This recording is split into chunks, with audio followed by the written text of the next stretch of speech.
Bab 8. Perubahan sosial dan kebudayaan. G. Proses-proses perubahan sosial dan kebudayaan. 1. Penyesuaian masyarakat terhadap perubahan. Keseimbangan atau harmoni dalam masyarakat, social equilibrium, merupakan keadaan yang diidam-idamkan dalam setiap masyarakat.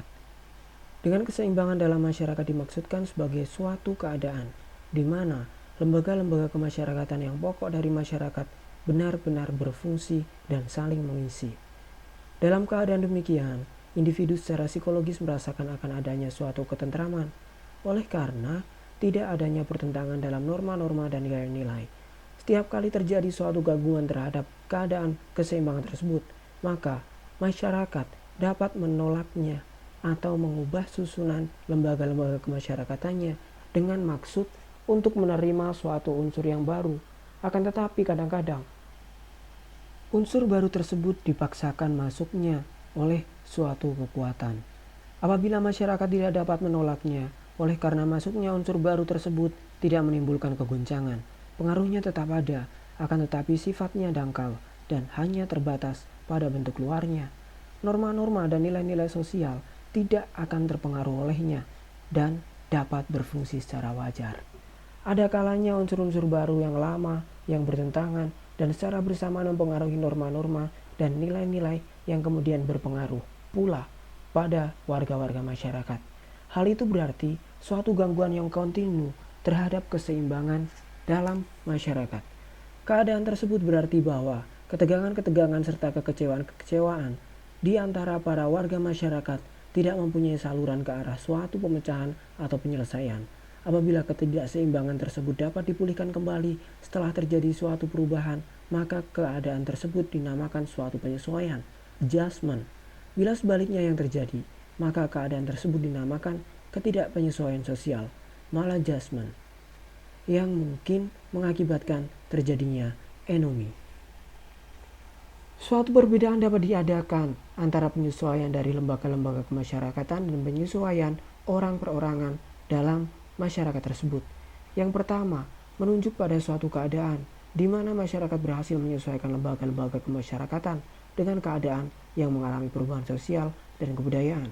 Sedangkan yang kedua, menunjuk pada usaha-usaha orang perorangan untuk menyesuaikan diri dengan lembaga-lembaga kemasyarakatan yang telah diubah atau diganti supaya dia terhindar dari disorganisasi psikologis. Dikenalnya kehidupan dan praktek ekonomi yang berasal dari barat menyebabkan semakin pentingnya peranan keluarga Batih sebagai lembaga produksi dan konsumsi. Peranan keluarga-keluarga besar atau masyarakat-masyarakat hukum adat semakin berkurang. Hal ini menyebabkan bahwa kesatuan-kesatuan kekeluargaan besar atas dasar ikatan dasar atau kesatuan-kesatuan kekeluargaan besar atas dasar ikatan dasar atau kesatuan wilayah tempat tinggal terpecah menjadi kesatuan-kesatuan yang kecil. Di Minangkabau misalnya, di mana menurut tradisi wanita mempunyai kedudukan yang penting karena garis keturunan yang matrilineal, terlihat adanya suatu kecenderungan di mana hubungan antara anggota-anggota keluarga Batih lebih erat. Terutama hubungan antara anak-anak dengan ayahnya, yang semula dianggap tidak mempunyai kekuasaan apa-apa terhadap anak-anak sebab ayah dianggap sebagai orang luar. Pendidikan anak-anak yang sebelumnya dilakukan oleh keluarga ibu diserahkan kepada ayah, orang perorangan, supaya dia tidak mengalami tekanan-tekanan psikologis, harus menyesuaikan diri dengan perubahan-perubahan tersebut. Suatu misal lain pernah dikemukakan oleh Selo Sumarjan sehubungan dengan digantinya bahasa Jawa yang mengenal sistem pertingkatan bahasa dengan bahasa Indonesia sebagai suatu gejala yang mengikuti perubahan dari sistem berlapis-lapis yang tertutup ke sistem berlapis-lapis yang terbuka pada masyarakat Jawa di daerah Yogyakarta, serta juga perubahan-perubahan di bidang pemerintahan dan administrasi yang menuju ke arah demokrasi. Orang perorangan berusaha untuk mendapat pendidikan yang lebih tinggi sebagai bekal hidup dalam suasana yang demokratis, di dalam kemampuan yang merupakan unsur yang terpenting untuk dapat bertahan. 2. Saluran-saluran perubahan sosial dan kebudayaan. Saluran-saluran perubahan sosial dan kebudayaan atau avenue or channel of change merupakan saluran-saluran yang dilalui oleh suatu proses perubahan dalam masyarakat yang pada umumnya adalah lembaga-lembaga kemasyarakatan dalam bidang pemerintahan, ekonomi, pendidikan, agama, rekreasi, dan seterusnya. Lembaga kemasyarakatan mana yang merupakan titik tolak tergantung pada cultural focus masyarakat pada suatu masa yang tertentu. Artinya, yang menjadi pusat perhatian masyarakat.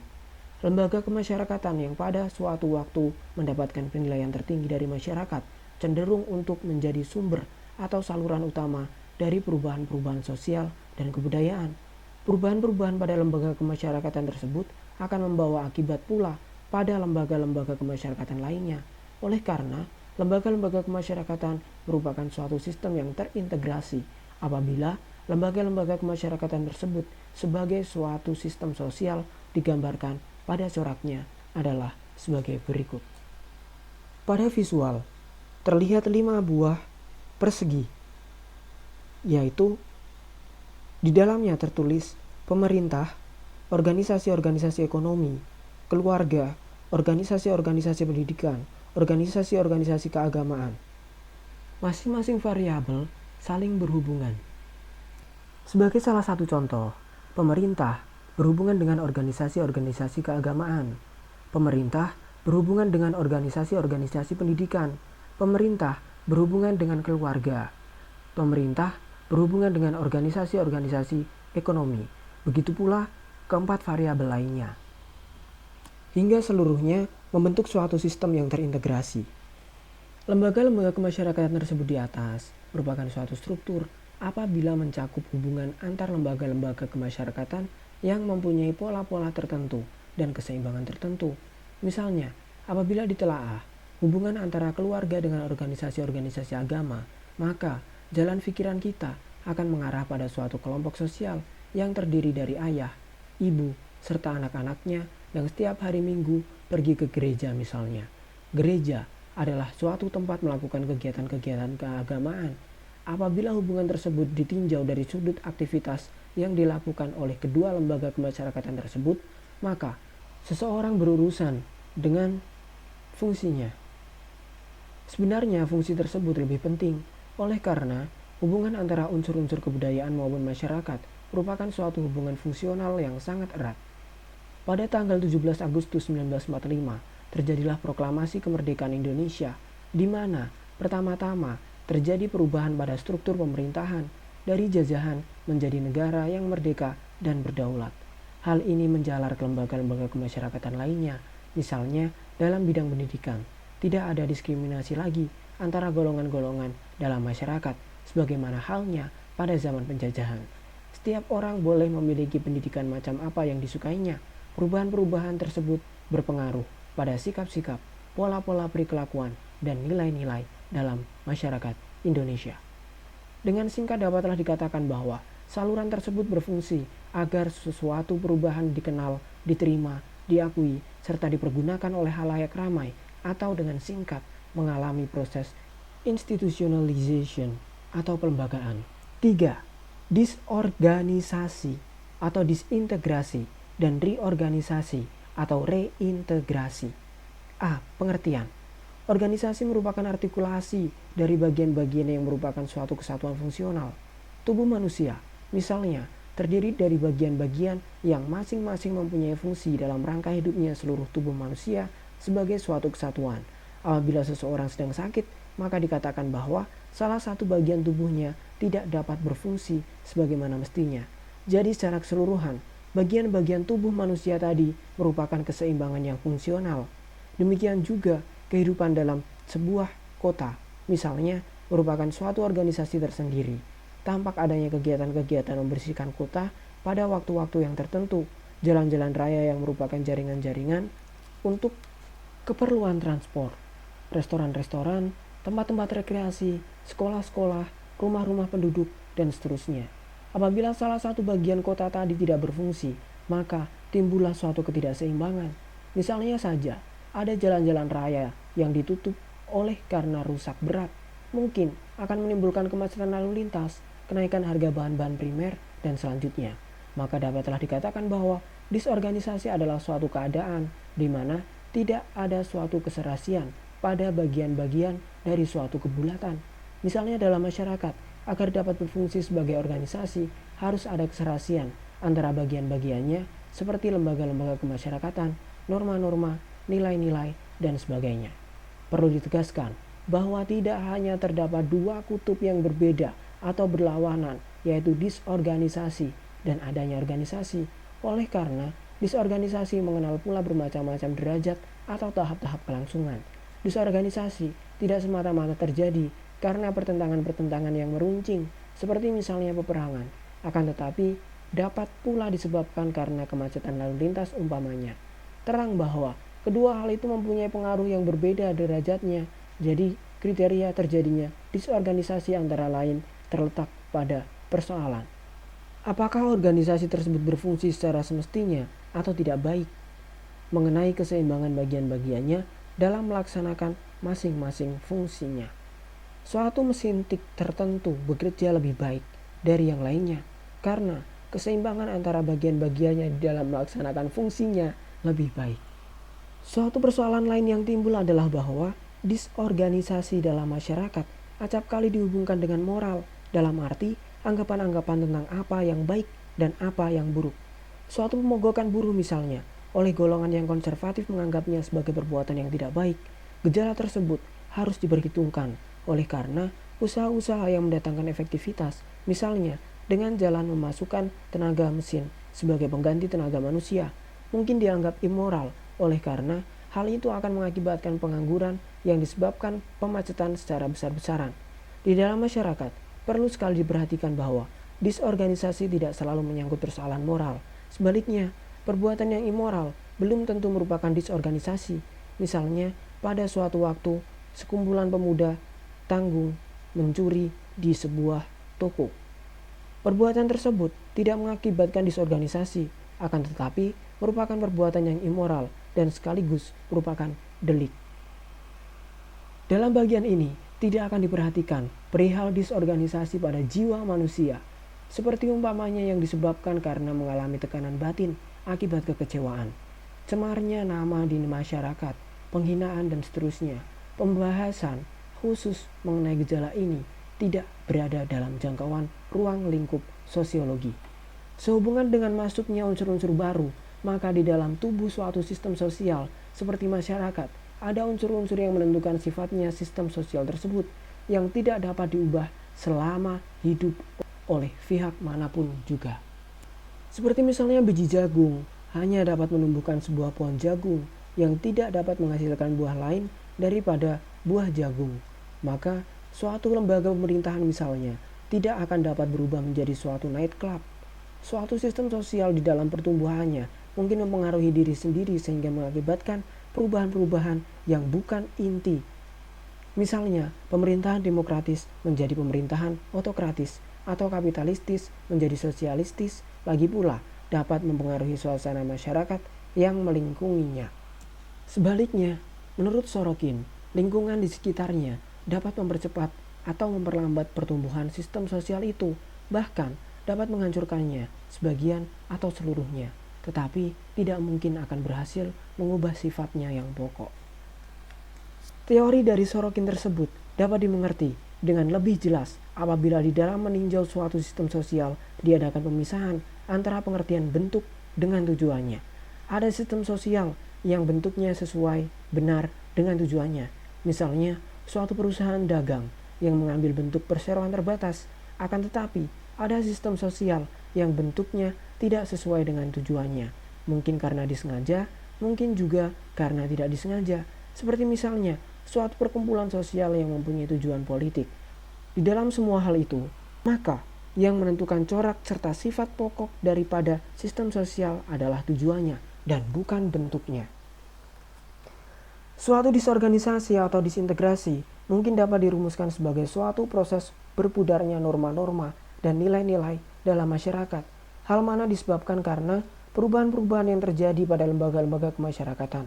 Sedangkan reorganisasi atau reintegrasi adalah suatu proses pembentukan norma-norma dan nilai-nilai baru untuk menyesuaikan diri dengan lembaga-lembaga kemasyarakatan yang telah mengalami perubahan. Tahap reorganisasi dilaksanakan apabila norma-norma dan nilai-nilai yang baru telah institutionalized, melembaga, dalam diri warga-warga masyarakat. Berhasil tidak hanya proses institutionalization tersebut dalam masyarakat, mengikuti formula sebagai berikut.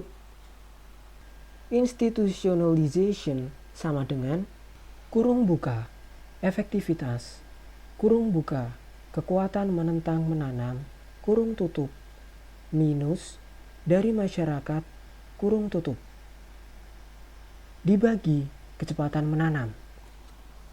Yang dimaksudkan dengan efektivitas menanam adalah hasil yang positif dari penggunaan tenaga manusia, alat-alat, organisasi, dan metode untuk menanamkan lembaga baru di dalam masyarakat. Semakin besar kemampuan tenaga manusia, makin ampuh alat-alat yang dipergunakan, makin rapi dan teratur organisasinya, dan makin sesuai sistem penanaman itu dengan kebudayaan masyarakat, makin besar hasil yang dapat dicapai oleh usaha penanaman lembaga baru itu. Akan tetapi, setiap usaha untuk menanam suatu unsur yang baru pasti akan mengalami reaksi dari beberapa golongan dari masyarakat yang merasa dirugikan. Kekuatan menentang dari masyarakat itu mempunyai pengaruh yang negatif terhadap kemungkinan berhasilnya proses institutionalization, pelembagaan. Dengan demikian, maka jelaslah bahwa apabila efektivitas menanam kecil, sedangkan kekuatan menentang dari masyarakat besar, maka kemungkinan suksesnya proses institutionalization menjadi kecil atau malahan hilang sama sekali. Sebaliknya, apabila efektivitas menanam itu besar dan kekuatan menantang dari masyarakat kecil, maka jalannya proses institutionalization menjadi lancar. Berdasarkan hubungan timbal balik antara kedua faktor yang berpengaruh positif dan negatif itu, orang dapat menambah kelancaran proses institutionalization dengan memperbesar efektivitas menanam dan garis miring atau mengurangi kekuatan menentang dari masyarakat. Perlu pula diperhatikan bahwa penggunaan kekerasan untuk mengurangi kekuatan menentang dari masyarakat itu biasanya malahan memperbesar kekuatan tersebut. Hanya saja, tentu ada kemungkinan bahwa kekuatan menentang tersebut tidak menjelma sebagai suatu aksi keluar, akan tetapi meresap ke dalam jiwa orang di dalam bentuk rasa dendam atau benci. Perasaan-perasaan demikian itu juga menghambat berhasilnya proses institutionalization. Terhadap hasil dari pengaruh positif dan negatif itu, ada pengaruh dari faktor ketiga, yaitu faktor kecepatan menanam. Yang diartikan dengan itu adalah panjang atau pendeknya jangka waktu di mana usaha menanam itu dilakukan dan diharapkan memberikan hasil. Semakin tergesa-gesa orang berusaha menanam dan semakin cepat orang mengharapkan hasilnya, semakin tipis efeknya institutionalization dalam masyarakat.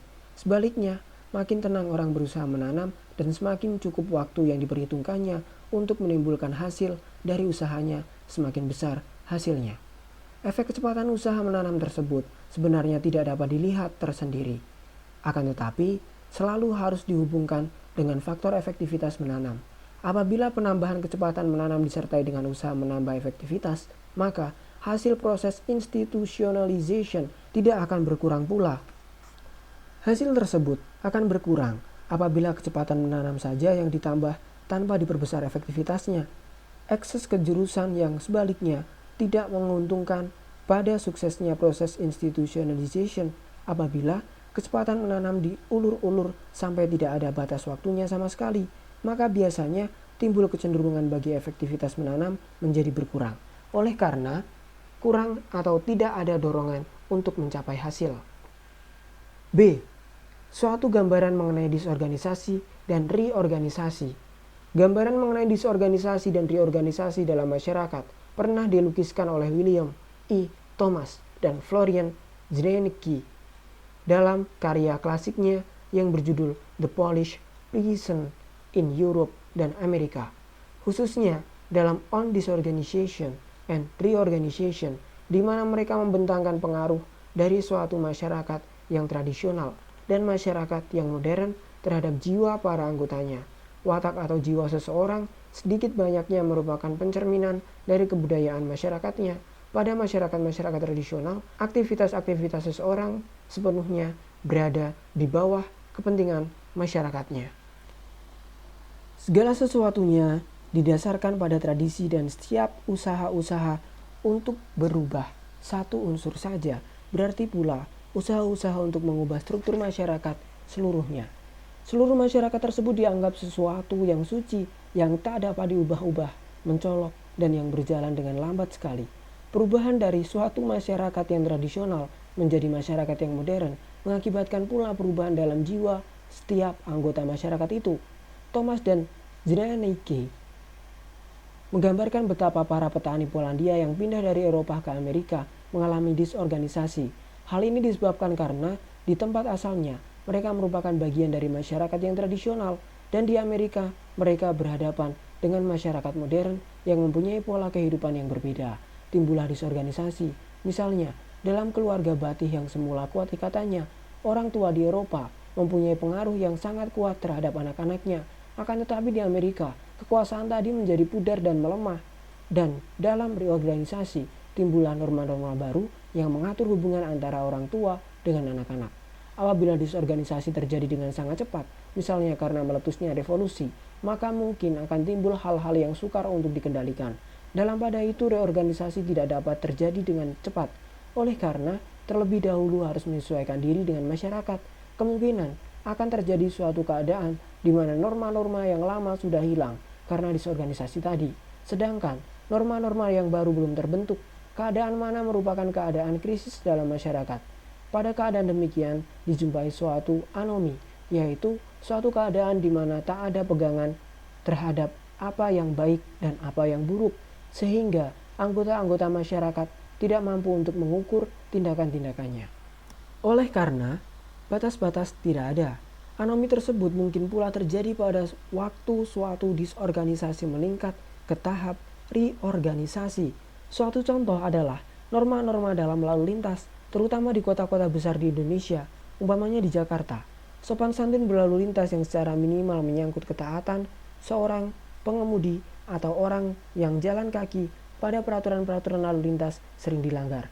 Pada umumnya, terlihat adanya suatu kecenderungan untuk melanggar peraturan-peraturan tersebut.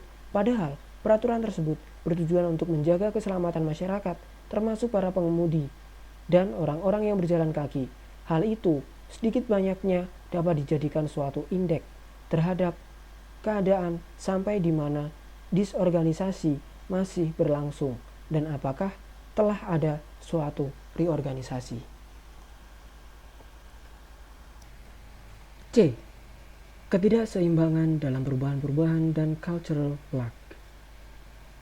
Pada masyarakat-masyarakat yang sedang mengalami perubahan-perubahan, tidak selalu perubahan-perubahan pada unsur-unsur masyarakat dan kebudayaan mengalami kelainan yang seimbang. Dikenalnya senjata api dan kuda oleh orang-orang Indian di Amerika Serikat mengubah cara mereka dalam mencari makanan dan cara-cara untuk berperang.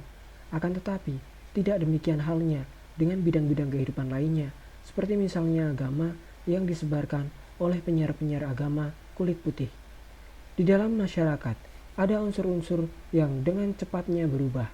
Akan tetapi, ada pula unsur-unsur yang sukar untuk berubah. Biasanya, unsur-unsur kebudayaan kebendaan lebih mudah berubah daripada unsur-unsur kebudayaan rohaniah. Apabila di dalam masyarakat terdapat unsur-unsur yang tidak mempunyai hubungan yang erat, maka tak ada persoalan mengenai tidak adanya keseimbangan lajunya perubahan-perubahan. Misalnya, suatu perubahan dalam cara-cara bertani tidak begitu berpengaruh terhadap tari-tarian tradisional. Akan tetapi, sistem pendidikan anak-anak mempunyai hubungan yang erat dengan dipekerjakannya tenaga-tenaga wanita pada industri-industri.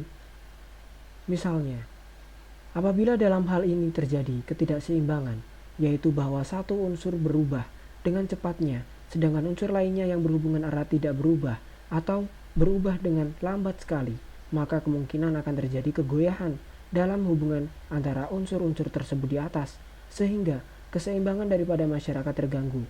Misalnya, apabila pertambahan penduduk berjalan dengan cepat, maka untuk menjaga tata tertib dalam masyarakat diperlukan pula penambahan petugas-petugas keamanan yang seimbang banyaknya. Ketidakseimbangan mungkin akan menaikkan volume kejahatan yang terjadi. Demikian pula bertambah banyaknya sekolah-sekolah harus diimbangi dengan penambahan lapangan kerja. Apabila terjadi ketidakseimbangan, maka mungkin timbul pengangguran dan seterusnya. Sampai sejauh mana akibatnya keadaan tidak seimbang di dalam laju perubahan tersebut tergantung dari erat tidak eratnya integrasi antara unsur-unsur tersebut. Apabila unsur-unsur dalam masyarakat sangat erat integrasinya, seperti halnya dengan bagian-bagian sebuah jam, maka ketidakseimbangan mempunyai akibat-akibat yang sangat jauh. Kalau bagian-bagian dari sebuah jam tidak bekerja dengan semestinya, maka jam itu tidak akan berfungsi dengan baik. Suatu teori yang terkenal di dalam sosiologi mengenai perubahan dalam masyarakat adalah teori cultural lag dari William F. Ogburn. Teori tersebut mulai dengan kenyataan bahwa pertumbuhan kebudayaan tidak selalu sama cepatnya dalam keseluruhannya, seperti diuraikan sebelumnya. Akan tetapi, ada bagian yang tumbuh cepat, sedang ada bagian lain yang tumbuhnya lambat. Perbedaan antara taraf kemajuan dari berbagai bagian dalam kebudayaan dari suatu masyarakat dinamakan cultural lag. Artinya, ketinggalan kebudayaan. Juga suatu lag terjadi apabila laju pertumbuhan dari dua unsur masyarakat atau kebudayaan, mungkin juga lebih, yang mempunyai korelasi tidak sebanding sehingga unsur yang satu tertinggal oleh unsur lainnya. Suatu contoh dapat dikemukakan mengenai tenaga listrik antara tahun 1963 sampai 1966 di Jakarta dibandingkan dengan kebutuhan penduduk yang semakin meningkat jumlahnya. Keadaan listrik di kota Jakarta sangat di bawah norma-norma persyaratan listrik bagi kota-kota besar. Dan dari hal itu dapat pula dinilai norma-norma kesejahteraan masyarakat Jakarta ini. Listrik di Jakarta hanya dapat melayani 100.000 langganan atau 500.000 penduduk, yang berarti lebih kurang hanya 13% dari seluruh penduduk Jakarta atau 1 di antara 8 keluarga. Keadaan pelistrikan yang sebenarnya di Jakarta adalah sebagai berikut.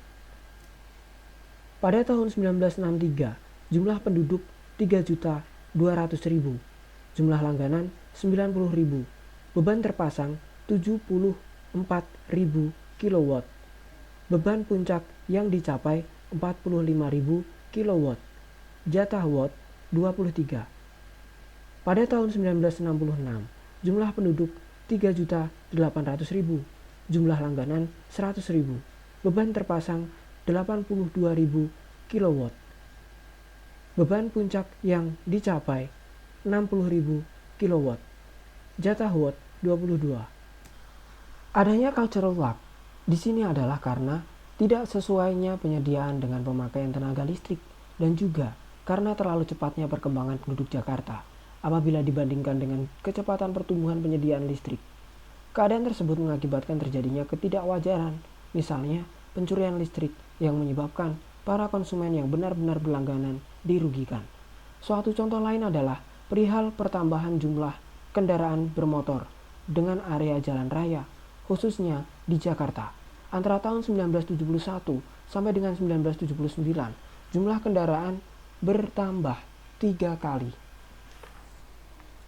Sedangkan area jalan raya dari 837 km persegi menjadi 1477 km persegi, yang berarti tak ada keseimbangan dalam pertambahan kedua faktor yang saling berkaitan itu.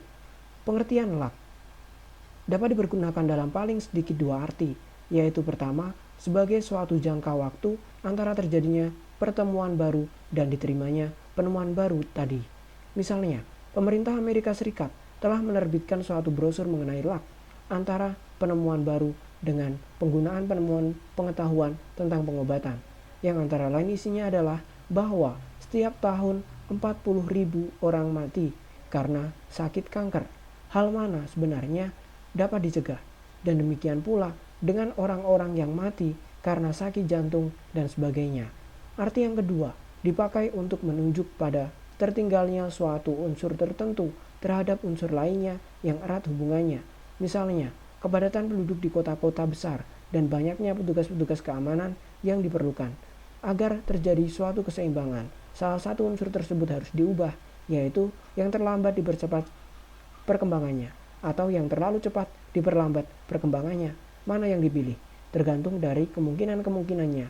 Misalnya, dalam hal hubungan antara bertambahnya penduduk di kota-kota besar dengan jumlah petugas-petugas keamanan, maka kiranya kecil kemungkinannya untuk mengurangi penduduk, misalnya dengan jalan mengusir penduduk dari kota tersebut.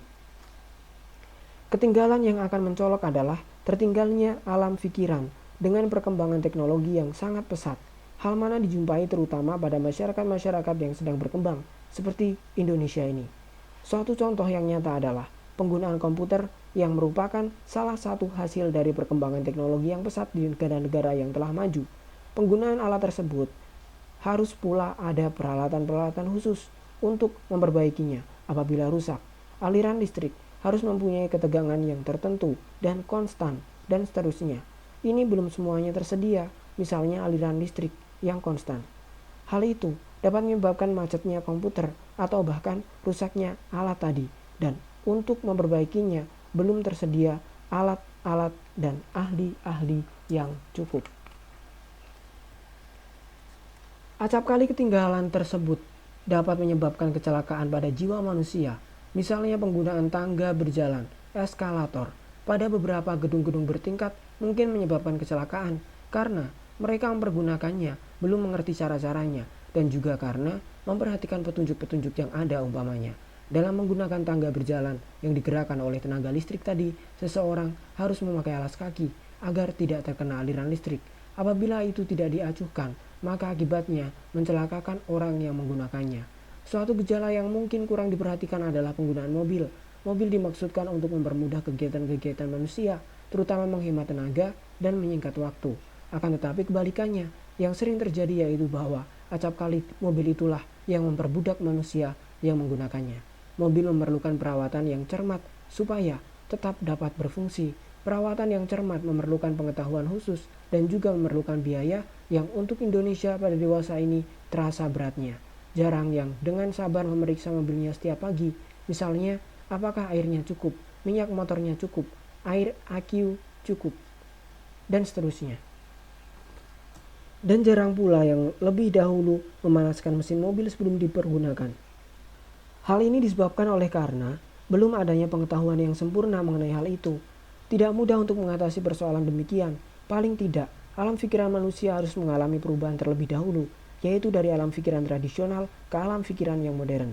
Alam pikiran yang modern ditandai oleh beberapa hal, misalnya sifatnya yang terbuka terhadap pengalaman baru, serta terbuka pula bagi perubahan dan pembaharuan. Tekanan dalam hal ini bukanlah terletak pada keahlian dan kemampuan jasmani yang belaka, tetapi pada suatu jiwa yang terbuka. Alam pikiran modern tidak hanya terpaut pada keadaan sekitarnya saja yang langsung, akan tetapi juga berhubungan dengan hal-hal yang di luar itu. Hal ini yaitu berpikir dengan luas, dapat diperoleh dengan pendidikan. Semakin terdidik seseorang itu, semakin terbuka dan semakin luas daya pikirannya. Dia harus menyadari bahwa ada pendapat-pendapat lain dan sikap-sikap lain yang mengelilingi dirinya. Kondisi lain yang harus pula diperhatikan adalah bahwa alam pikiran modern lebih berorientasi pada keadaan sekarang serta keadaan-keadaan mendatang daripada terhadap keadaan-keadaan yang telah lalu. Dan sehubungan dengan itu, dia harus mengadakan perencanaan, planning untuk hari depannya. Kiranya, seseorang dengan alam pikiran modern yakin bahwa manusia dapat belajar untuk memanfaatkan dan menguasai alam sekelilingnya daripada bersikap pasrah atau pasif. Dia juga yakin bahwa keadaan-keadaan dapat diperhitungkan, artinya bahwa orang-orang lain serta lembaga-lembaga lainnya dapat diandalkan dalam memenuhi kewajiban-kewajiban dan tanggung jawabnya. Dia tidak setuju pada pendapat bahwa segala sesuatu ditentukan oleh nasib atau oleh watak dan sifat-sifat yang khusus dari orang-orang tertentu. Sehubungan dengan itu, timbul kesadaran akan harga diri orang-orang lain, sehingga dia menaruh keseganan terhadap mereka. Kemudian, dia lebih percaya pada ilmu pengetahuan dan teknologi, walaupun dengan cara-cara sederhana sekalipun. Hal itu menimbulkan keyakinan kepadanya bahwa penghargaan sebagai balas jasa diberikan kepada mereka yang betul-betul telah berjasa dan tidak atas dasar kekayaan atau kekuasaan yang dimilikinya. Itu semuanya terutama dapat dicapai dengan pendidikan, supaya orang dapat berpikir secara ilmiah. Cara berpikir secara ilmiah tersebut harus institutionalized dalam diri manusia, terutama pada masyarakat-masyarakat yang sedang berkembang untuk mencegah terjadinya cultural lack.